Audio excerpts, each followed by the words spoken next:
हिंदू नववर्ष गुढीपाडवा आणि ह्या गुढीपाडव्याच्या निमित्तानं प्रथमतः सर्व शेतकरी बांधवांच्या वतीनं, सर्व पदाधिकाऱ्यांच्या वतीनं, इथे जमलेल्या सर्वांच्या वतीनं आपल्याला शुभेच्छा देतो।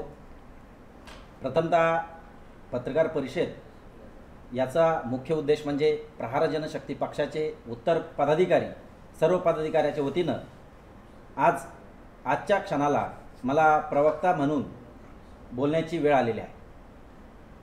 मित्रांनो, आपल्याला सर्वांना माहिती आहे की प्रहार जनशक्ती पक्ष म्हटल्यानंतर ज्या ज्या ठिकाणी अन्याय झाला त्या ठिकाणी वार करण्याचं काम नामदार बच्चूभाऊ कडू यांच्या नेतृत्वाखाली अहमदनगर उत्तर जिल्हाध्यक्ष अभिजितदादा पोटे यांनी आणि त्यांच्या सर्व टीमनं केलेलं आहे। मग हे करत असताना अहमदनगर जिल्ह्यातील जर आपण एकंदरीत सर्व इतिहास बघितला तर त्या इतिहासाच्या पाठीमागे खूप मोठा असा कारखानदाराचा जिल्हा म्हणून आपला अहमदनगर जिल्हा ओळखला जातो आणि त्याच्या अनुषंगानं वेगवेगळ्या समस्या निर्माण झालेल्या आहेत। मग त्या कारखानदाराच्या समस्या असतील, त्या समस्यातून शेतकऱ्यांच्या समस्या निर्माण झालेल्या असतील, त्या सर्व समस्याच्या बाबतीमध्ये प्रहार जनशक्ती पक्षाच्या वतीनं उत्तर अहमदनगरमध्ये नव्हे संपूर्ण अहमदनगरमध्ये मोठ्या प्रमाणामध्ये आंदोलनं करण्यात आली। सत्याला साथ अन्यायाला लाथ या पद्धतीनं काम करण्यात आलं आणि हे काम करत असताना हे सर्व विचार तळागाळापर्यंत प्रहार जनशक्ती पक्षाच्या वतीनं सर्व पदाधिकाऱ्यांनी पोहोचवलेले आहे। मग आजची जी परिस्थिती आहे, आजच्या परिस्थितीमध्ये जर बघायचं असेल तर एक ध्येय आहे का झेंड्यापेक्षा अजेंडा महत्त्वाचा। आपण सर्व पत्रकार बांधव आहात, आपल्याला सर्वांना माहिती आहे आमदार बच्चूभाऊ कडू म्हणतात झेंड्यापेक्षा अजेंडा महत्त्वाचा। आणि मग हा अजेंडा काय असायला हवा, तर अहमदनगर जिल्ह्याच्या बाबतीमध्ये जर विचार केला तर हा अजेंडा आहे जनसामान्याची सुखदुःख आणि त्यांच्या समस्या सोडविणारा योग्य असा प्रत्येक पदाधिकारी। मग ह्या पदाधिकाऱ्यातून जे राजकीय अस्तित्व आहे हे राजकीय अस्तित्व दाखवण्यासाठी आज आम्ही सर्व जिल्हा पदाधिकारी यांनी निर्णय घेतला आहे की आमचे जिल्हाध्यक्ष अभिजितदादा पोटे हे अपक्ष उमेदवारी करणार आहेत आणि म्हणून मी बाकीची जी माहिती आहे ती तुम्हाला देतील। थांबतो। जय हिंद, जय भारत। शिर्डी लोकसभा मतदारसंघ आहे, या मतदारसंघामध्ये ज्या पद्धतीने इथून पाठीमाग आणि आता जे काम चालू आहे ते सामान्य गोरगरीब वंचित शेतकरी या जनतेसाठी कुठेही होताना दिसत नाही। महत्त्वाची जी भूमिका आहे, संसदेमध्ये काय विषय मांडले पाहिजे, एक खासदार माणूस संसदेमध्ये काय विषय घेऊ शकतो, मुळात हा कुठंतरी गाभा या ठिकाणी आत्तापर्यंत ज्यांनी उमेदवारी केली त्यांनी कुठंतरी विसर पडल्याचं या ठिकाणी जाणवतं। आमचं दैवत लोकनायक नामदार बच्चूभाऊ कडू साहेबांच्या मार्गदर्शनात मी आत्तापर्यंत गेल्या 7 ते 8 वर्षापासून या अहमदनगर जिल्ह्यामध्ये संघर्ष करतोय। तो संघर्ष आहे अनाथ, अपंग, दिव्यांग, शेतकरी, कष्टकरी, कामगार, प्रकल्पबाधित शेतकऱ्यांसाठी, सामान्य तरुणांसाठी, विद्यार्थ्यांसाठी हा संघर्ष करतोय। आज जर सांगायचं म्हटलं तर या ठिकाणी वेळही पुरणार नाही। हजारोंच्या संख्येने या ठिकाणी कामं झाली, हजारो रुग्णसेवा या ठिकाणी करण्यात आली। मागेल त्याला ऐन वेळेला रक्त देण्याचं देखील या ठिकाणी मोठं एक काम होतं, कारण बच्चू कडूंनी आम्हाला शिकवणच या ठिकाणी अशी दिलेली आहे। या बच्चूभाऊंच्या संस्कारामध्ये प्रहारचा कार्यकर्ता या चळवळीमध्ये घडला, परंतु आज या ठिकाणी परिस्थिती अशी निर्माण झाली की एक जनमताचा, शेतकऱ्यांचा, सर्व वंचित घटकांचा एक मोठा रेटा या ठिकाणी आला। कारण या ठिकाणी जे काम या ठिकाणी करण्यात आलं, आज जर बघितलं तर सर्व राजकीय पक्षांपेक्षा जर या ठिकाणी जर चॅलेंज देऊन सांगायची वेळ आली तर सगळ्यात जास्त राजकीय शाखा असणारा प्रहार जनशक्ती पक्ष हा अहमदनगर जिल्ह्यामधला पक्ष आहे। फास्टेस्ट ग्रोईंग ज्यांनी जे नेटवर्क तयार केलं शेतकऱ्यांचं, त्या बाबतीत काम चालू आहे। परंतु या ठिकाणी तत्कालीन परिस्थिती काही या ठिकाणी निर्माण झाली, त्यामुळं या ठिकाणी या शिर्डी लोकसभा मतदारसंघामध्ये या ठिकाणी एक मोठा असा निर्णय घेण्याची वेळ माझ्यावरती आली। मी सुरुवातीलाच सांगितलं एक जनमताचा मोठा रेट आहे आणि शेवटी कुठंतरी सामान्यांना न्याय द्यायचा आहे। आमच्या प्रवक्त्यांनी सांगितलं सत्याला साथ आणि अन्यायाला लाथ या तत्वावरतीच आज या ठिकाणी एक मोठी भूमिका घेऊन प्रहारचा जिल्हा प्रमुख या ठिकाणी अहमदनगर जिल्ह्यात कार्यरत असणाऱ्या सर्व शाखा सदस्य, शाखा अध्यक्ष, तालुका कमिटी, जिल्हा बॉडी यांच्या सर्व एका मतानं या ठिकाणी एक निर्णय या ठिकाणी घेतोय की या ठिकाणी आम्ही कुठंतरी अपक्ष या ठिकाणी उमेदवारी लोकसभेची करण्याचा निर्णय या ठिकाणी घेतो। परंतु त्यामध्ये आमच्या सोबत असणारी कायम खांद्याला खांदा लावून काम करणारी शेतकरी संघटना, आज शेतकरी संघटनेचे राज्य उपाध्यक्ष ॲडव्होकेट अजितदादा काळे या ठिकाणी आहे। या ठिकाणी आम्ही खूप अशी आंदोलनं केली, 1-2 नाही तर शेकडो आंदोलनं आम्ही गेल्या 10 वर्षापासून करतो। अंधांचं काम असेल, अपंगांचं काम असेल, सामान्य तरुणांची कामं असतील, शेतकऱ्यांची कामं असतील, या साखर कारखानदारीत आवाज उठवणाऱ्या जर संघटना असतील तर प्रहार आणि शेतकरी संघटना आहे। या 2 संघटनेने भाऊ बनून या ठिकाणी भावाची भूमिका घेऊन या ठिकाणी कायम शेतकऱ्यांना आणि जनतेचा मोठा आधार देण्याचं काम केलं। थोडक्यात सांगायचं झालं तर सामान्य माणसाचे, शेतकऱ्यांचे, वंचिताचे आणि दुःख आणि वेदना जाणण्याचं काम करून न्याय देण्याची भूमिका जर घेतली असेल तर प्रहार आणि शेतकरी संघटनेने घेतलेली आहे। आमचे बंधू मित्र ॲडव्होकेट अजितदादा काळे यांनी या ठिकाणी मला या ठिकाणी मोठ्या भावासारखा या ठिकाणी आधार दिला। या ठिकाणची परिस्थिती घेऊन त्यांनी या ठिकाणी आज बघितलं तर हा अपक्ष उमेदवारी करण्याचा जो मोठा असा मार्गदर्शक म्हणून जो सल्ला दिलेला आहे तो ॲडव्होकेट अजितदादा काळे यांनी ठिकाणी दिला। ते आम्हाला पुरस्कृत करतील, काय दादांची भूमिका आहे मी त्यावर फार बोलणार नाही, दादा ती भूमिका करतील। पण या ठिकाणी शेतकऱ्यांच्या हितासाठी सध्या जी प्रस्थापितांची घोडदौड आहे, काय चाललं, कुठे अन्याय होतोय आणि ही आत्तापर्यंत जी उमेदवारी कोणाला मिळाली ती कोणाच्या मर्जीवान खासदार या ठिकाणी झाले। मग या ठिकाणी त्यांच्या व्यक्तिगत बाबतीत टिप्पणी करण्यापेक्षा या ठिकाणी प्रहारने आणि शेतकरी संघटनेने काय काम केलं हे फार महत्त्वाचं आहे। या ठिकाणी आत्ताच अलीकडच्या काळात जर बोलायचं झालं तर फार मोठं असं एक ट्रॅक्टर ट्रॉली आंदोलन झालं। तब्बल 530 ट्रॅक्टर त्या आंदोलनामध्ये सहभागी झाले होते। उद्देश एकच होता, ज्ञानेश्वर संत ज्ञानेश्वराच्या पैज खांबापासून नेवासा येथे शेतमालाचं पूजन करून श्रीरामपूर येथे आम्ही ट्रॅक्टर ट्रॉली घेऊन आलो। उद्देश एकच होता, हे प्रभू रामचंद्राचं मंदिर या ठिकाणी आपल्या देशामध्ये फार मोठ्या प्रमाणात बांधलं गेलं। आम्ही पण रामभक्त आहोत, आम्ही शेतकऱ्याची मुलं आहोत, आम्ही पण रामाला मानतो। म्हणून मोदी साहेब रामाला मानतात म्हणून त्या ठिकाणी आम्ही जाऊन स्वामीनाथन आयोगाच्या शिफारशी लागू व्हाव्यात, MSP मिनिमम सपोर्ट प्राईस सारख्या गोष्टी व्हाव्यात, त्यासाठी केंद्राला सद्बुद्धी मिळावी, मोदी साहेबांनी त्यावरती कुठंतरी भूमिका घ्यावी, यासाठी आम्ही एक आंदोलन केलं। आखारी पीडितांचा विषय आहे, निळवंड्याच्या बाबतीत अधिक भूमिका अजितदादा देतील, अशी खूप काही कामं आहेत या ठिकाणी करण्यात आली। आणि आज आपल्या समोर एक जनमताचा रेटा घेऊन या ठिकाणी मला येण्याची संधी मिळाली। या ठिकाणी शेतकरी संघटनेचा या ठिकाणी आम्हाला मोठा आधार मिळालेला आहे आणि आम्ही मात्र ज्या दृष्टीनं या निवडणुकीकडे बघतोय ही निवडणूक आम्ही जिंकणार हा मला आत्मविश्वास आहे।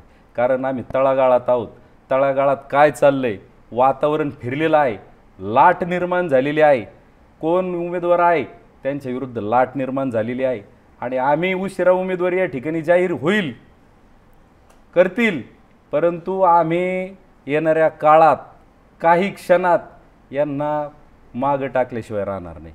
एवढं बोलून थांबतो, धन्यवाद। तुम्ही अपक्ष म्हणून का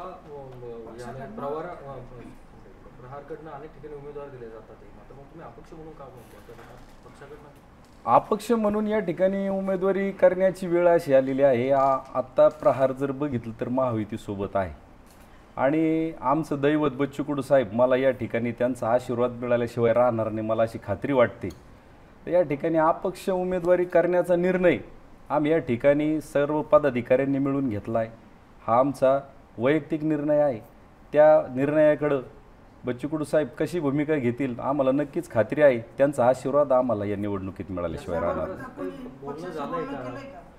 अगदी आम्ही या बाबतीत वेळोवेळी भेटीगाठी घेऊन मतदारसंघात जी काही अस्थिरता आहे त्या बाबतीत कल्पना पूर्ण त्यांच्यापर्यंत पोहोचवलेली आहे, भेटीगाठी वेळोवेळी केलेल्या आहेत। पण तुम्ही आता प्रहार पक्षाचे जिल्हाध्यक्ष आहात आणि तुम्ही दुसरीकडे पक्षाशी बंड करून अपक्ष उमेदवारी करण्याचा निर्णय घोषित करताय। नाही, पत्रकार बंधू, या ठिकाणी मी प्रहार विरहित भूमिका घेतलेली आहे। तर याला आपण बंड म्हणण्यापेक्षा हा एक समजदारीचा निर्णय आहे, शेतकऱ्यांच्या हितासाठी घेतलेला निर्णय आहे.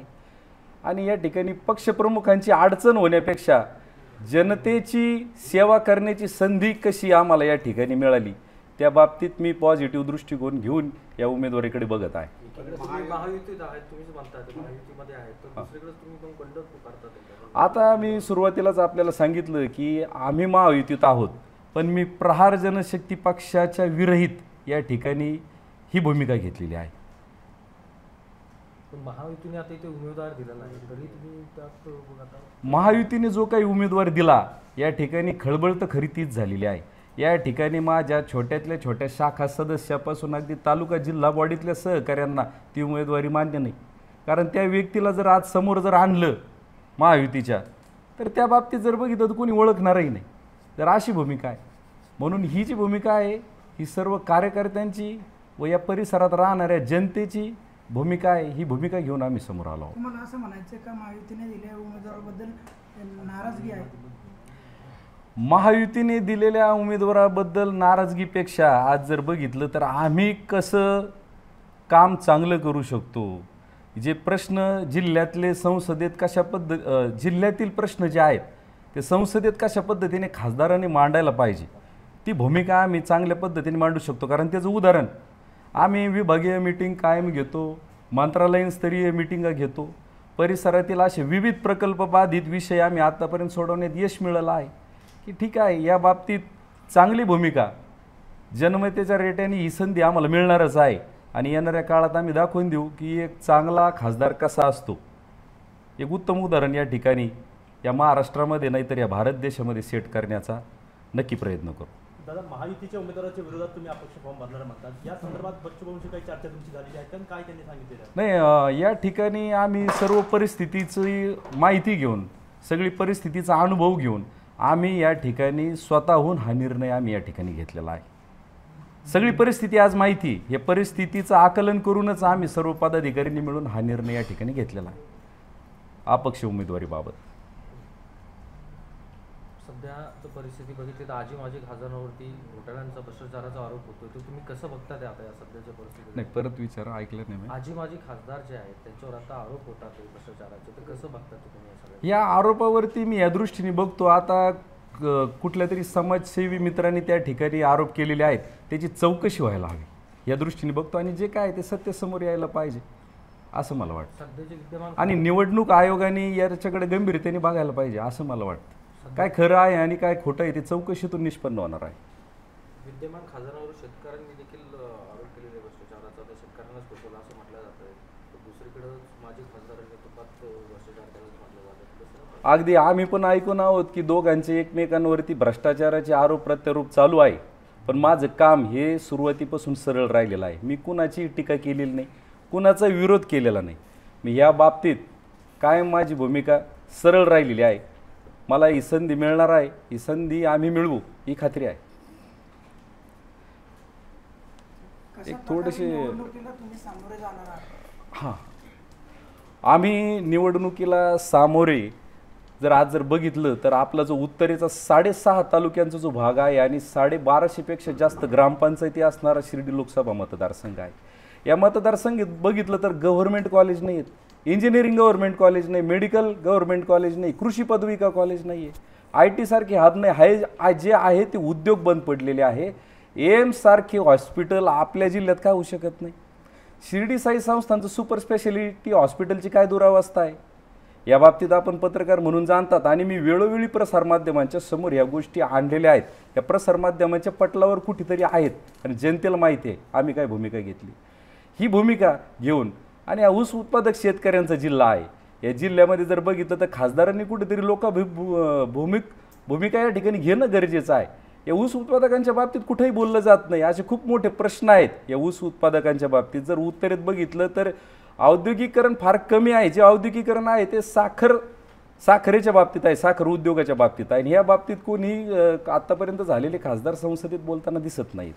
हा खेद वाटतो या ठिकाणी बोलताना. तुमचा काय अजेंडा असणार आहे? निवडणुकीचे अजेंडे आहेत आमचे की शेतकऱ्यांचे जे विषय आहेत. कारण आपला जिल्हा जर आज बघितलं देशाचं वातावरण कुठे काय आहे पण माझ्या जिल्ह्यामध्ये या 6.5 तालुक्यांचं वातावरण मात्र वेगळं आहे.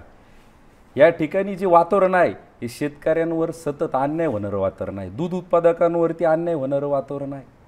या ठिकाणी मी या निवडणुकीला म्हणण्यापेक्षा या मतदारसंघाला असं बघतो की या बाबतीत कसा न्याय यांना देता येईल, ही भूमिका या ठिकाणी आमची आहे.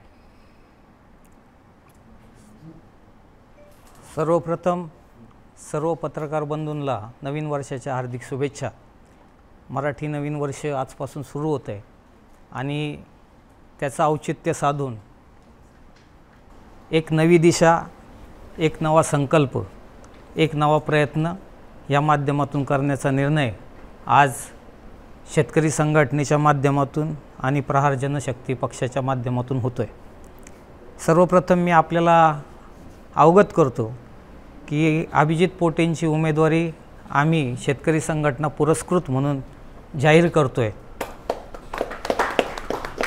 या उमेदवारीला आपण अपक्ष उमेदवार म्हणू शकता, कारण की याच्यामध्ये काही राजकीय अडचणीमुळं बच्चू कडूंचं सहभाग ह्या उमेदवारीसाठी नसणार आहे. परंतु शेतकरी संघटनेची सातत्याने एक भूमिका राहिलेली आहे की शेतकऱ्यांसाठीचे जे महत्त्वाचे प्रश्न आहे ते आम्ही सातत्याने शरद जोशींपासून रस्त्यावरच्या भूमिकेत आम्ही मांडत आहोत. काही अंशी आम्हाला जो न्याय मिळायला पाहिजे होता अपेक्षित तो इतके दिवसात मिळाला नाही.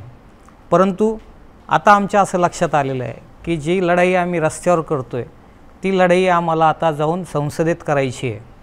आणि संसदेमध्ये आज तुम्ही सगळेजण जाणताय की असा एकही राजकीय पक्ष नाही आहे की जो शेतकऱ्यांच्या भूमिकेत काही आपली मतं मांडतो आहे, कोणता अजेंडा मांडतो आहे, कोणते विचार घेऊन चाललेला आहे, असं मला तरी एकही पक्ष राजकीय पक्ष आता दिसलेला नाही आहे.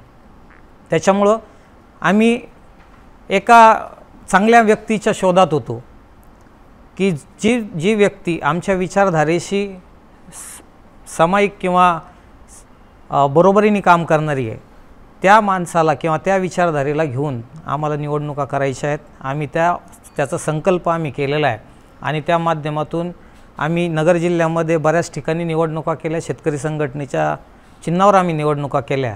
त्याच्यामध्ये अशोक सहकारी साखर कारखाना असेल, मुळा प्रवाराची आता निवडणूक होऊ घातली, त्याच्या संदर्भातली भूमिका असेल, मार्केट कमिटी संदर्भातली भूमिका असेल, अशा आम्ही बऱ्याच निवडणुका केलेल्या आहेत. आणि इथून पुढं आम्ही असं ठरवलेलं आहे की जिथं जिथं आम्हाला शक्य होईल तिथं आमचा जो काही विचार आहे तो समाजापुढं आम्हाला ठेवायचा आहे. आम्ही ज्या लोकांसाठी काम करतो आहे त्या लोकांचे प्रश्न जे आम्ही रस्त्यावर मांडतो ते आता आम्हाला संसदेत म्हणा किंवा विधानसभेत मांडायचे आहेत. तर आम्हाला आजचा जो पर्याय ह्या माध्यमातून सापडला आहे किंवा मिळाला आहे त्याच्यामुळं आमचं सगळीच संघटना खूप उत्तेजित आहे. या विषयाच्या माध्यमातून एक निष्ठ यांनी सगळ्यांनी काम करण्याचा निर्णय घेतलेला आहे आणि त्याच्यामुळं आम्ही अभिजित पोटेंना शेतकरी संघटनेचा पुरस्कृत उमेदवार म्हणून शिर्डी लोकसभा मतदारसंघातनं आम्ही त्यांना नामांकन त्यांचं भरण्याचा विचार केलेला आहे आणि त्या माध्यमातून आम्ही आज समजा आपल्यापुढं आलेलो आहोत. या निवडणुकीमध्ये आमचं जे उद्देश आहे की निवडणूक का करायची, कारण की बऱ्याच वेळा असं होतं की संघटनात्मक आम्ही संघटनेमध्ये काम करणारी लोक आहेत. आम्ही संघटनेत काम करत असताना निवडणुका का करायला पाहिजे, निवडणुकीसाठी का सामोरं जायला पाहिजे. तर आम्हाला आता असं लक्षात आलेलं आहे की लोकशाहीमध्ये तुम्ही जी कामं करतात, तुम्हाला जे अधिकार संविधानाने दिलेले आहेत त्या संविधानाच्या अधिकारावर तुमचा प्रतिनिधी जर प्रामाणिक नसेल, जो लोकसभेमध्ये जाऊन ज्या प्रश्नासाठी तुम्ही त्याला मतं दिलेली आहेत, ज्या प्रश्नासाठी तुम्ही त्याला तिथं पाठवलेलं आहे, तो जर त्या भूमिकेत नसेल आणि तो जर त्याची भूमिका राजकीय स्वरूपाची, वेळकाढूपणाची, रात्रीतून त्याचे विचारधारा बदलणारी असेल तर त्याला कुठंतरी चाप बसला पाहिजे. आणि ह्या भूमिकेतून आम्ही अभिजितची उमेदवारी जाहीर करतो आहे. खरं वास्तविक आमचे जे काही राष्ट्रीय स्तरावरचे, कारण आम्ही राज्य स्तरावरचे जे काही प्रश्न आहेत ते सातत्याने घेतो, ते विधानसभेच्या विषयात येतील, परंतु राष्ट्रीय स्तरावरचे शेतकऱ्यांचे जे प्रश्न आहेत ज्याच्यामध्ये खास करून आमची जी भूमिका आहे, संपूर्ण कर्जमाफी शेतकऱ्यांची झाली पाहिजे. त्याच्यानंतर 25 किलोमीटरची 2 साखर कारखान्यामधली जी अंतराची अट आहे ती काढली गेली पाहिजे. स्वामीनाथन आयोगाचा जो रिपोर्ट आहे तो रिपोर्ट जसाच्या तसा केंद्र शासनाने त्याला स्वीकारला पाहिजे आणि तो अंमलात आणला पाहिजे. हमी भावाच्या बाबतीत सध्या देशामध्ये प्रचंड मोठ्या प्रमाणात शेतकऱ्यांचा रोष आहे. तर त्या रोषाच्या माध्यमातून उत्तर भारतामध्ये खूप मोठं आंदोलन चाललेलं आहे. पण तुम्ही सगळेजण पाहत आहेत की त्याला ज्या पद्धतीने दाबण्याचं कारण चाललेलं आहे, तर त्यालासुद्धा ते पटलावर येणं गरजेचं असल्यामुळं आम्ही तो एक विषय म्हणतो आहे की हमी भावाला कायदेशीर दर्जा मिळाला पाहिजे. ही सुद्धा आमची त्याच्यातली एक प्रमुख मागणी आहे. त्याच्यानंतर विजेचा प्रश्न आहे.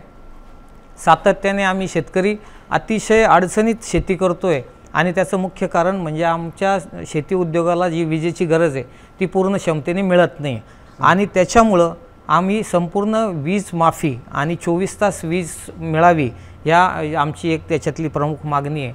त्याच्यानंतर आमची भूमिका आहे की जो याचा विषय आहे की आम्हाला संपूर्ण कर्जमाफी आम्हाला देशामध्ये सगळ्या शेतकऱ्यांना मिळाली पाहिजे.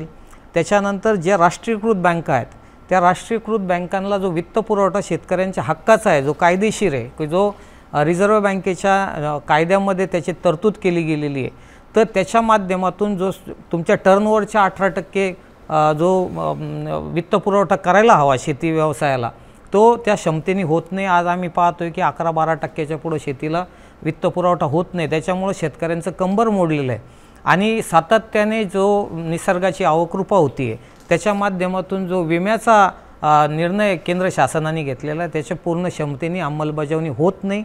शेतकऱ्यांची मोठ्या प्रमाणात पिळवणूक चाललेली आहे.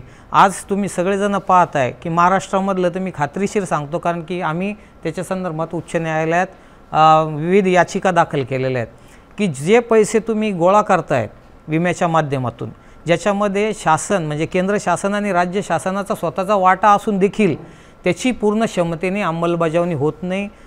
जे इन्शुरन्स कंपन्या आहेत त्यांनी करोडो रुपये या माध्यमातून सातत्याने दरवर्षी ते शेतकऱ्यांचे लुटत आहेत, परंतु सगळ्यांचं त्याच्याकडे दुर्लक्ष आहे आणि त्याच्यामुळं ह्या योजनेला पूर्ण क्षमतेने ताकदीने आणि कसं त्याच्या माध्यमातून शेतकऱ्याला चांगलं बॅकअप देता येईल याच्या संदर्भात आमची भूमिका आहे किंवा हा जो विषय आहे की हा अतिशय महत्त्वाचा आहे. कारण की शेती आता निसर्गाच्या पूर्णपणे याच्यावर अवलंबून असल्यामुळं त्याच्यासाठीचं बॅकअप आम्हाला कायदेशीर असलं पाहिजे आणि त्या भूमिकेतनं आम्ही ह्या निवडणुकीकडं पाहतो आहे.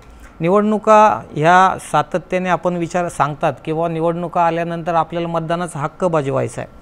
आज मी तुम्हाला तुमच्यासारख्या पत्रकारांना जे सुज्ञ लोक आहेत ज्यांना सामाजिक व्यवस्था आज माहिती झालेली, राजकीय व्यवस्था माहिती झालेली आहे, तुम्हाला मला सांगू वाटतं की एक तरी तुमच्या मनात असलेला उमेदवार की अजेंड्यावर काम करणारा, म्हणजे निवडणुका करायच्या कशासाठी असतात, निवडणुकीसाठी जायचं सामोरं कशासाठी जायचं असतं, विधानसभेमध्ये जाऊन तुम्हाला लोकसभेमध्ये जाऊन तुम्हाला काय कामं करायची हे ज्या उमेदवाराला माहितीच नाही आहे, त्या उमेदवाराला त्याचे अधिकार माहिती नाही आहे, त्या उमेदवाराला त्याच्याकडं काय कामं करून घ्यायचे, राज्य शासनाच्या अखत्यारीत काय कामं आहे, केंद्र शासनाच्या अखत्यारीतले काय कामं आहे हे जर माहीत नसेल तर याच्यासारखं दुर्दैव नाही. मग किमान निदान ज्या माणसाला, जो माणूस ग्रासरूट लेवलपासून काम करतो आहे, ज्या माणसाला या समस्या माहिती आहे, ज्या माणसाला याचं सोल्युशन माहिती आहे, अशा माणसाला जर प्रतिनिधित्व मिळालं तर खऱ्या अर्थाने समाजाची ही सेवा होणार आहे. राजकारण तर हे चालतच राहणार आहे, परंतु देशातलं सध्याचं राजकारण एवढं वाईट आहे आणि मोदी शासनाच्या काळामधलं ते इतकं भयानक वाईट झालेलं आहे की त्याच्या माध्यमातून शेतकऱ्यांना पूर्णपणे संपवण्याचा कार्यक्रम या शासनाच्या माध्यमातून होतो आहे. आमचा विरोध हा व्यवस्थेला, सत्तेतल्या लोकांना, कारण की त्याच्यामध्ये जे अपेक्षित आम्हाला काम होणं गरजेचं वाटतं आहे शेतकऱ्यांसाठीचं, कृषीप्रधान देशामधल्या व्यवस्थेमध्ये कृषीला कुठं स्थान नाही. म्हणजे तुम्ही रेल्वेचं बजेट करता, तुम्ही ॲग्रिकल्चरचं बजेट का करत नाही, सेपरेट बजेट का असू नये की ज्या माध्यमातून एवढा मोठा देश चालवायचा आहे, एवढ्या मोठ्या योजना आणायच्या, एवढा मोठा आर्थिक, आज GDPमध्ये काय आमचं अस्तित्व काय, पूर्वी GDP जो आमच्या माध्यमातून 57% होता, आज अशी अवस्था आलेली शेतीच्या माध्यमातून 22, 23, 27% फक्त ॲग्रिकल्चरवरचं अवलंबित्व GDPच्या माध्यमातून आलेलं आहे. मग आमचं कंट्रीब्युशन जे आम्हाला कृषीप्रधान देश म्हणून तुम्ही आमच्याकडं पाहता आणि आज त्याचं अस्तित्व असं आहे की आम्हाला इतक्या निग्लेक्टेड परिस्थितीत ठेवलं आहे की कोणताही राजकीय पक्ष, म्हणजे मी काँग्रेस असेल, भाजपा असतील किंवा अन्य कोणताही पक्ष घेऊयात आपण, की तो कोणताही शेतकऱ्यांच्या बाबतीतला अजेंडा घेऊन चाललेला नाही आहे. मोदी साहेबांनी 2014ला आम्हाला फार प्रभावित केलं होतं आम्हाला सांगितलं होतं तुमच्या उत्पादन खर्चावर आधारित 50% नफा तुम्हाला दिला जाईल, परंतु इतकी फसवेगिरीची भाषा ह्या माध्यमातून केली गेली. आम्हाला ते पैसे तर सोडूनच द्या, पण आमच्या हक्काचे पैसे जे आहेत, जे आम्हाला MSPच्या माध्यमातून मिळायला पाहिजे होते, त्या योजनासुद्धा पूर्ण क्षमतेने राबवल्या गेल्या नाही. आज आमची अवस्था अशी झालेली आहे की देशामधली परिस्थिती तर आहेच आहे, पण महाराष्ट्रामध्ये जर 9 शेतकरी रोज आत्महत्या करत असतील तर याचा प्रश्न विचारायला नको का? याच्या संदर्भात भूमिका मांडायला नको का? आणि आम्ही जर ही भूमिका मांडणार नसेल तर कदाचित आम्ही जे काम ज्या लोकांसाठी करतोय त्याच्यामध्ये आमची दुटप्पी भूमिका असल्याचं निष्पन्न होईल. त्याच्यामुळं आमची जी काही ताकद ह्या माध्यमातून आहे, आम्हाला खात्री आहे की आता हे विचार जे आहेत ग्रामीण जनतेपर्यंत पोहोचलेले आहेत. ग्रामीण जनतेला हे कळलेलं आहे की कोण त्यांच्यासाठी खऱ्या अर्थाने काम करतं आहे, कोण त्यांच्या हाकेला आवाज देतं आहे किंवा त्याला साथ देतं आहे, हे ग्रामीण जनतेला आता कळलेलं आहे. त्याच्यामुळं मला खात्री आहे की विचाराच्यावर ज्या निवडणुका होतात त्या निवडणुका धनशक्ती असू द्या किंवा कोणतीही दुसरी शक्ती असू द्या, मला वाटत नाही की बुवा याच्यामध्ये जो आता समाज जागरूक झालेला आहे त्या समाजाला अशी माणसं या व्यवस्थेमध्ये असणं त्यांना गरजेचं वाटायला लागलेलं आहे. त्याच्यामुळे कदाचित ही निवडणूक अशी वेगळी असणार आहे. स्वातंत्र्य भारताच्या माध्यमातून जी काही पूर्वीच्या निवडणुका झाल्या त्याच्यातली ही निवडणूक अतिशय वेगळी असणार आहे की ही निवडणूक लोक स्वतःच्या हातात घेणार आहे. जे लोक आज वेठीस आलेले आहेत, जे लोकांना जगणं मुश्किल झालेलं आहे, ज्या योजनांमुळं सरकारच्या धोरणांमुळं शेतकरी मरायला लागलेला आहे. आज कांद्याची अवस्था काय झालेली, आयात निर्यात धोरणामध्ये शासनाचा हस्तक्षेप किती असावा याला मर्यादा आहे, परंतु ही बोलायला कोणी तयार नाही. कांद्याचा भाव कधी एकदम वरती जातो तर कधी एकदम खाली जातो की ज्या माणसाला त्याचं आयुष्य किंवा त्याचं सगळं चरितार्थ चाललेलं आहे त्याला आत्महत्या करण्याशिवाय पर्याय राहत नाही. तर ह्या सगळ्याचा विचार करता एक प्रामाणिक चेहरा, एक हुशार व्यक्तिमत्व, एक सामाजिक याच्यामध्ये काम केलेला माणूस की ज्याची नाळ ही ग्रामीण जनतेशी जोडली गेलेली आहे, अशा व्यक्तीबरोबर, कारण मी अभिजित पोटेला गेल्या 10 वर्षापासून ओळखतो, मी खात्रीशीर सांगतो, कारण आम्ही जे आंदोलनं हातात घेतलेली आहेत त्या आंदोलनामध्ये त्यांनी कोणताही विचार न करता पूर्ण ताकदीने आम्हाला मदत केलेली आहे. त्याच्यामुळं आज जी भूमिका अभिजितनी घ्यायची ठरवलेली आहे त्याच्यामध्ये मी शेतकरी संघटनेचा महाराष्ट्राचा उपाध्यक्ष म्हणून मी माझं दायित्व समजतो की मी कदाचित जर ह्या भूमिकेत नसेल तर मी कुठंतरी कमी पडतोय. म्हणून मी त्याला विनंती केली की निवडणूक करायची आहे, बच्चू भाऊचं काय मत आहे मला माहीत नाही, परंतु जे कामं आपण इतक्या वर्षापासून करतोय, ज्या लोकांसाठी आपण इतक्या वर्षापासून झगडतोय, ज्या लोकांना आपल्याकडनं अपेक्षा आहेत, तर त्या अपेक्षा जर आपल्याला पूर्ण करायच्या असतील तर आपल्याला निवडणुकीमध्ये जावं लागेल आणि त्याच्यासाठी मी तुझ्या मागं खंबीरपणे उभा राहील. शेतकरी संघटना, महाराष्ट्र राज्य यांच्या पुरस्कृत उमेदवार म्हणून अभिजित पोटेला आम्ही ही निवडणूक करायला लावतोय. आम्हाला खात्री आहे की समविचारी आमच्याशी जे लोक ह्या विषयामध्ये काम करणारे बरेच संघटना आहे, आमचं दुर्दैव आम्ही कदाचित बऱ्याच वेळा म्हणून सांगतो की हे विषय खरं तर याच्या आधी व्हायला पाहिजे होते, पण दुर्दैवाची गोष्ट आहे की राज्य पातळीवर आम्ही ते करू शकलो नाही. परंतु आता नगर जिल्ह्यामधले जे आमचे समविचारी संघटना आहेत त्यांनी निर्णय घेतलेला आहे की ह्यावेळेस आपण सगळेजण मिळून ह्या विषयाला ताकद देऊ. अभिजितला आपण एक संधी तिथं जाता येईल का याच्यासाठीचे पूर्ण ताकदीनिशी प्रयत्न करू आणि त्याला तिथं पाठवू, जेणेकरून ज्या समस्या आहे, कारण हे गावातल्या ज्या राजकारणाच्या बाबतीतला विषय, कोण काय पैसे खातं, कोण करप्शन करतं, हे काय आता नवीन राहिलेलं नाही. याच्यामध्ये काही आता म्हणजे याच्यावर चर्चा करून मतं डायवर्ट करणं हा आमचा अजिबात उद्देश नाही. आमचा उद्देश आहे की जो माणूस अजेंडा घेऊन येईल, जो माणूस विषय घेऊन येईल, जो माणूस सामाजिक व्यवस्थेमधले काही प्रश्न जे निर्माण झालेले त्याला सोडवण्याच्या भूमिकेतून घेऊन येईल, त्या माणसाच्या आज आम्हाला तो चेहराच दिसत नाही. म्हणजे लोक म्हणतात तुम्ही एवढ्या उशिरा निर्णय घेताय, आम्हाला असा चेहराच दिसला नाही. आम्हाला अपेक्षित होतं की या भागातून एखादा चांगला चेहरा हा विषय घेऊन येईल किंवा जी बरबटलेली राजकीय व्यवस्था आहे की जी रात्रीतून विचार बदलून एक पक्ष बदलून वेगळी भूमिका घ्यायला तुम्ही तयार झालेला आहे. आम्हाला हेच कळायला तयार नाही आहे की एखादा विषय जर तुम्हाला घ्यायचा असेल तर तुमची आयडियॉलॉजी काही प्रकार आहे का नाही, तुम्हाला काही विचारधारा आहे का नाही, तुमची विचारधारा रात्रीतून बदलू कशी शकते. मग ह्या सगळ्याचा ज्यावेळेस आम्ही विचार केला तर असं वाटतं की फक्त संख्येचं गणित दाखवायचं, म्हणजे तुम्हाला फक्त संख्या दाखवायची आणि त्या संख्येच्या माध्यमातून लोकांना वेड्यात काढून मतं काढायची आणि तुम्हाला तुमचं स्वतःचं वैयक्तिक स्वार्थ साधायचा आहे। याच्या माध्यमातून तुम्हाला इलेक्ट्रोल बॉन्डचा जो घोटाळा आता देशामध्ये चालू झालेला आहे किंवा लक्षात आलेला आहे, सुप्रीम कोर्टाचे खरं मी धन्यवाद व्यक्त करतो की अशा माध्यमातून तुम्ही ईडीच्या सीडीच्या आणि दडपशाहीच्या माध्यमातून लोकांना धाक दाखवून जर पैसे गोळा करणार असाल तर आमच्यासारख्या संघटना ज्या प्रामाणिकपणे कुणाकडनं रुपयासुद्धा घेत नाही आणि त्या माध्यमातून आम्ही काम करतो, तर मग कुठंतरी त्याला गालबोट लागतं, म्हणजे आम्ही काही चुका करतोय का अशी भावना आमच्यात निर्माण झालेली। त्याच्यामुळं मित्रांनो, ही निवडणूक जी होणार आहे ती फक्त आणि फक्त विचारधारेच्या माध्यमातून होणार आहे। याच्यामध्ये आम्हाला जो अनुभव आलेला आहे, आम्ही काँग्रेस पण अनुभवली आहे, आम्ही भाजपा पण अनुभवलेली आहे आणि सेनेच्या बाबतीत आम्हाला काही बोलण्याचं कारणच नाही, कारण की आमच्या दृष्टीने कोणत्याच पद्धतीने शिवसेनेसारख्या पक्षांनी आमची विचारधारा धरून आमच्यासाठी काही काम केलं आम्हाला अवगत नाही। मग अशा याच्यामध्ये एक चांगला चेहरा अपक्ष का असेना, परंतु ज्या सगळ्या सामाजिक संघटना आहेत त्यांना घेऊन आम्हाला ही निवडणूक करायची आणि आम्हाला खात्री आहे की जे आजचं वातावरण आहे, तुम्ही सगळेजण कुणालाही ग्रामीण भागात आम्ही रात्रंदिवस फिरतो, तुम्ही कुणालाही विचारा, तो म्हणतो पर्याय नाही आहे साहेब। काय आम्ही हा पर्याय देण्याचा प्रयत्न आता या माध्यमातून करतो आहे की तुम्हाला पर्याय आम्ही ठेवतो आहे, तुम्ही विचार करा, शांततेने विचार करून ह्या बाबतीत निर्णय घ्या की तुम्हाला असा उमेदवार पाहिजे की तो तिथं जाऊन पक्षाशी निगडीत असलेले विषयच फक्त मांडणार आहे। तुमचे माझे विषय जे खऱ्या अर्थाने ज्या समस्या आहेत ते मांडणारा उमेदवार तुम्हाला लागतोय की तुम्हाला रात्रीतून सेटल होणारा उमेदवार लागतोय, हे आता जनतेने ठरवायचं आहे। आणि त्याच्यामुळं जनतेला एक चांगला पर्याय, स्वच्छ चेहऱ्याचा उमेदवार, ज्या माणसावर कोणत्याही प्रकारचा आज आरोप नाही, ज्या माणसाला सामाजिक माध्यमातून काही केसेस झाले असतील, याच्या व्यतिरिक्त त्याचं चारित्र्य अतिशय क्लिअर असलेला उमेदवार ह्या माध्यमातून हा चेहरा शेतकरी संघटनेच्या माध्यमातून आम्ही देतोय।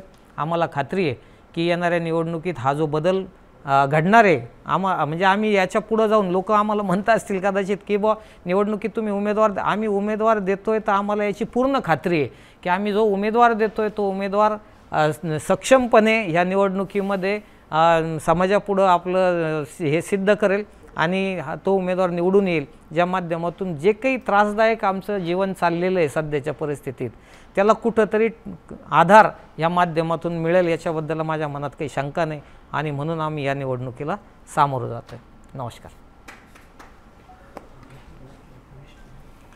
एक विषय आमचे जे शेतकरी संघटनेच्या माध्यमातले 1-2 विषय फक्त मी सांगतो की संघटनात्मक काम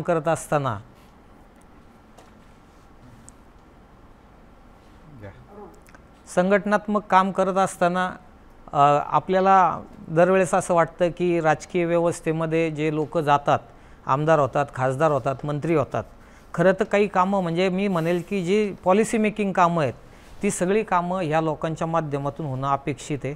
तसं आपली लोकशाही पद्धतच तशी आहे। परंतु शेतकरी संघटनेच्या माध्यमातून आज मी खात्रीशीर आणि खूप अभिमानाने सांगू इच्छितो की निळवंडेचा जो 70 वर्षामधला प्रलंबित असलेला प्रकल्प मी उच्च न्यायालयात जनहित याचिका दाखल करून त्याला मार्गस्थ केलं। त्याच्या संदर्भातलं सगळं रेकॉर्ड माझ्याकडे आहे। तुम्हाला ह्या प्रकरणामध्ये 67 हिअरिंग झाल्या आणि 67 हिअरिंगमध्ये जो प्रकल्प फक्त स्टोरेज टँक म्हणून ठेवला गेला होता त्या प्रकल्पाला आम्ही वाहतं केलेलं आहे आणि त्या माध्यमातून आज गेल्या 3 महिन्यापासून बऱ्याच ठिकाणी या प्रकल्पाचं पाणीसुद्धा पोहोचलेलं आहे। याच्या संदर्भातले सगळे निकालपत्र माझ्याकडे, तुम्हाला ज्या वेळेस लागेल मी ते निकालपत्र, याच्यामध्ये कोणत्याही राजकीय पक्षाचा, कोणत्याही राजकीय माणसाचं काहीही काडी मात्र सहभाग नाही आहे, मी ठामपणे सांगतो।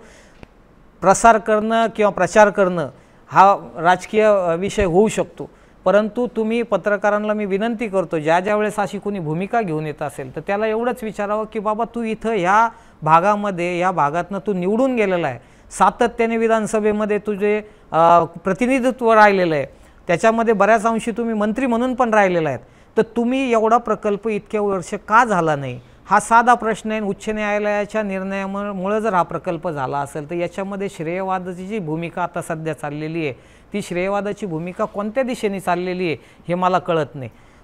विम्याच्या बाबतीतला प्रश्न असेल, उच्च न्यायालयामध्ये आम्ही जनहित याचिका दाखल करून विमा जो देण्याचं काम केंद्र शासनाचं आणि राज्य शासनाचं खरं दायित्व आहे, त्याच्या संदर्भातली सुद्धा इतकी उदासीनता राज्य शासन आणि केंद्र शासनाच्या माध्यमातून होती, ती सुद्धा आम्ही चव्हाट्यावर आणण्याचं काम केलेलं आहे.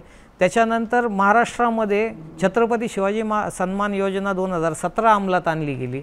त्याच्यामध्ये जवळपास 5.5 लाख शेतकऱ्यांना ते पात्र असून देखील पोर्टल विड्रॉ करून टाकण्यात आलं आणि त्याच्यासाठीची जनहित याचिका मी उच्च न्यायालयात दाखल केली.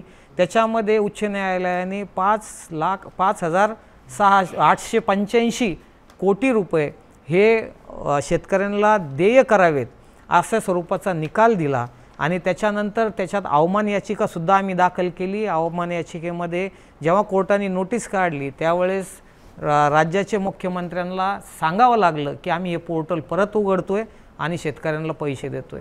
एक ना अनेक अशा योजना आहेत की ज्या माध्यमातून आम्ही त्या कोर्टाच्या माध्यमातून आणल्या असतील, रस्त्यावरच्या माध्यमातून आणल्या असतील. तुम्हाला पश्चिम वाहिन्याचा एवढा मोठा विषय आहे की पश्चिम वाहिन्याचं पाणी आज 1 TMC 2 TMC पाण्यासाठी आपण परवा सुप्रीम कोर्टाने आपली याचिका फेटाळलेली आहे. तुम्हाला हे अवगत आहे की जर समजा तुम्ही 1 आणि 2 TMC पाण्यासाठी लाखो करोडो रुपये खर्च केले या सगळ्या प्रकरणांमध्ये, आम्ही त्यावेळेस तर याचं काम तर केलंच, परंतु आम्ही एक नवीन याचिका आणली की ज्याच्या माध्यमातून जे पश्चिम वाहिन्याचं पाणी जे वाया चाललेलं आहे, समुद्रात जातं आहे, ते पाण्याची जी योजना राज्य शासनाने केली होती त्याच्यावर कोणतंच काम झालं नाही, म्हणून त्याच्यासाठीची सुद्धा जनहित याचिका आणलेली आहे. आणि त्याच्यामध्ये 89.5 TMC पाणी आपल्याला गोदावरी खोऱ्यामध्ये मिळू शकतं या संदर्भातला प्रस्ताव तयार असून देखील फक्त राजकीय अनास्थेमुळं तो प्रस्ताव कार्यान्वित झाला नाही. त्याच्यासाठी सुद्धा आम्ही आता उच्च न्यायालयात आलेलो आहे. मित्रांनो, आमच्यासारखी माणसं की ज्याच्यामध्ये आम्हाला कोणतं राजकीय पाठबळ नाही आहे, परंतु जर आम्ही सामाजिकदृष्ट्या एवढी कामं करू शकतो, जर आम्ही तिथं गेलो तर काय होऊ शकतं याचा तुम्ही फक्त विचार करा. आणि त्याच्यामुळं मला असं वाटतं की ह्या ज्या सगळ्या कामाच्या जोरावर आणि आम्हाला निर्णय क्षमतेमध्ये आता निर्णय घेण्याच्या प्रक्रियेमध्ये आम्हाला जायचं आहे आणि त्याच्यामुळं आम्ही आता हा निर्णय घेतलेला आहे आणि याच्या माध्यमातून निवडणूक करायची. धन्यवाद.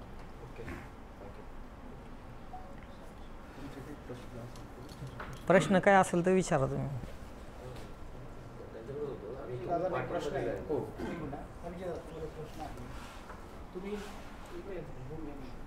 ठीक आहे.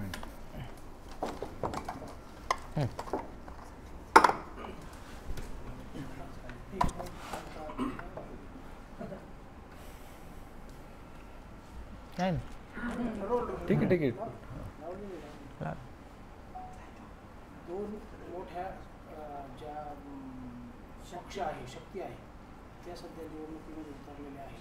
एक महाविकास आघाडी आणि एक महायुती. अशा आपला वापस आणणार त्यासाठी आपण काय करणार आहात? आपला प्रश्न चांगला आहे. 2 मोठ्या आघाड्या आपल्या समोर आहेत, परंतु ह्या आघाड्यात फक्त नावापुरत्या आहेत. आज जर जनमानसात जर कोणी असेल तर प्रहार आणि शेतकरी संघटना आहे. कारण आम्ही रोज माणसात आहोत, आम्हाला त्याची पूर्ण जाणीव आहे. आणि त्याच्या पलीकडे जर थोडं जाऊन सांगायचं जर झालं तर या दोन्ही आघाड्यांचे मित्रपक्षांचे कार्यकर्ते हे त्या उमेदवाराचं काम करतील की नाही ही एक मोठी शंका आहे. कारण मी पण देखील आत्तापर्यंत महायुतीचाच घटक म्हणून होतो, कारण अंतर्गत काय खळबळ आहे ही पण मला चांगली माहिती आहे. कारण याचं निश्चितच मला दोन्ही आघाड्यांच्या कार्यकर्त्यांचा मला नक्की या उमेदवारीमध्ये फायदाच होणार आहे.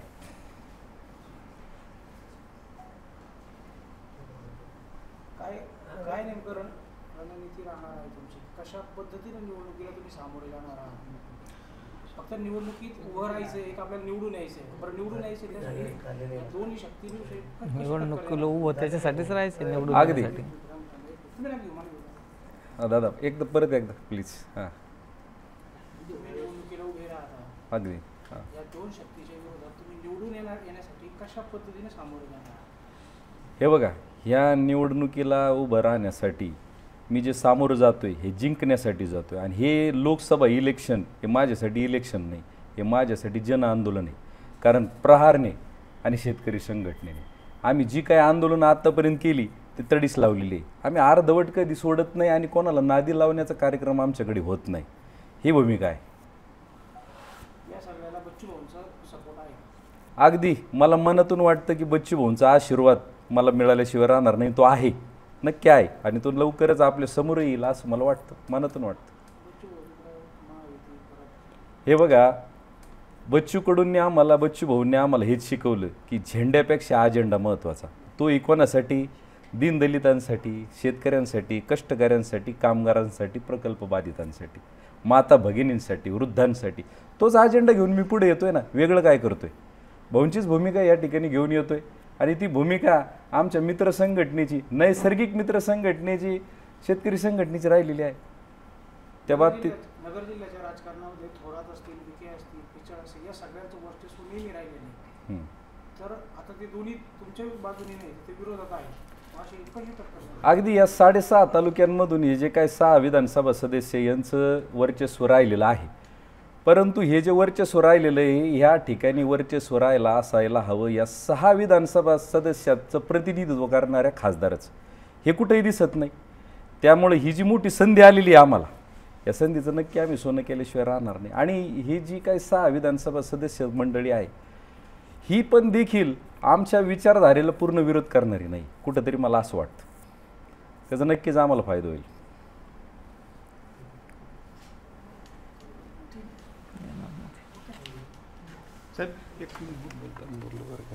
कुठेतरी 6 विधानसभा सदस्य आमच्या विचारधारेला एवढे विरोध करणारे नाही.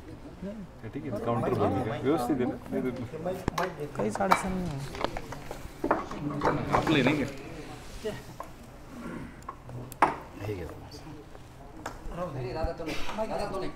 काढून घेतो साईडला आपलं आहे का?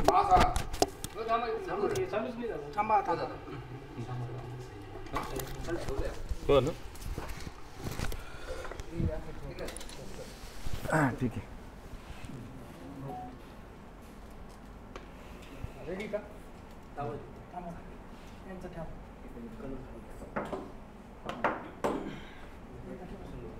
यांनी जी भूमिका मांडली आहे त्याच्यापेक्षा वेगळी सांगा. ते डबल रिपीट वेगळी डिफरंट.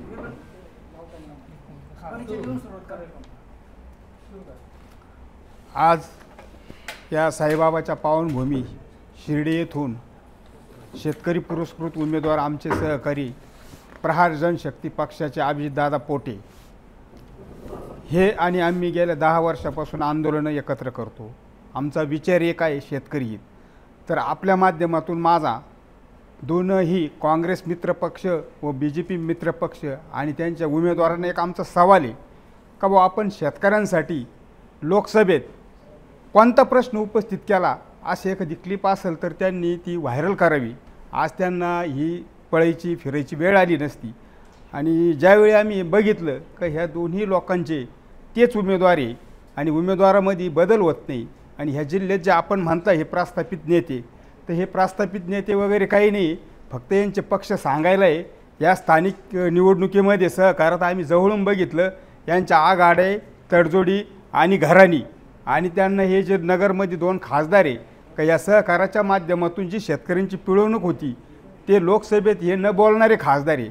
त्यामुळं या शिर्डी मतदारसंघातील मतदारांना व शेतकरी भावांना मी फक्त एवढीच विनंती करतो का हा शेतकऱ्यांसाठी उभारलेला लढा आहे, आणि आपले जे शेतकरी संघटनेचे पुरस्कृत उमेदवार जे आहे प्रहार जनशक्ती पक्षाचे अभिजितदादा पोटे, एक वेळ आपण यांना प्रचंड मतांनी निवडून द्यावं आणि आपल्या कामाचा ठसा ते लोकसभेत कसा उमटवतात हे त्यांना दाखवून देतील.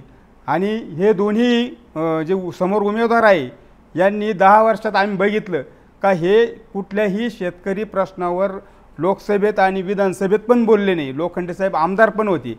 या दोनही पक्षाच्या नेत्यांनी व राजकीय पक्षांनी शेतकऱ्यांची संपूर्ण कर्जमाफी करू असं वेळोवेळी आपल्या जाहीरनाम्यात सांगूनसुद्धा त्या जाहीरनाम्याची आजही पूर्तता केली नाही. फडणवीस सरकारच्या काळात जी छत्रपती सन्मान योजना आणली त्या योजनेमध्ये फडणवीस सरकारने शेतकऱ्यांची फसवणूक केली. त्याबाबत आमचे नेते अजितदादा काळे यांनी मुंबई उच्च न्यायालयाच्या औरंगाबाद खंडपीठामध्ये एक याचिका दाखल करून 6,000 कोटीचा शासनाने शेतकऱ्यांना द्यावं असे आदेश केले. परंतु अद्यापही ते नागपूर अधिवेशनात डिसेंबरनंतर जवळजवळ त्याला 6 महिन्याचा कालावधी उलटला. तर ह्या फडणवीस सरकारने ते पैसे अद्यापही दिले नाही. त्याच्यामुळं आम्हाला आता ह्या लोकांवर विश्वास राहिलेला नाही. त्यासाठी आम्ही काळेसाहेबाच्या नेतृत्वात आम्ही अभिजितदादा पोटे यांना उमेदवारी घोषित केली आहे आणि आम्हाला नक्कीच खात्री आहे का या शिर्डी मतदारसंघातून शेतकरी आम्हाला नक्कीच साथ देतील अशी मी आशा बाळगतो.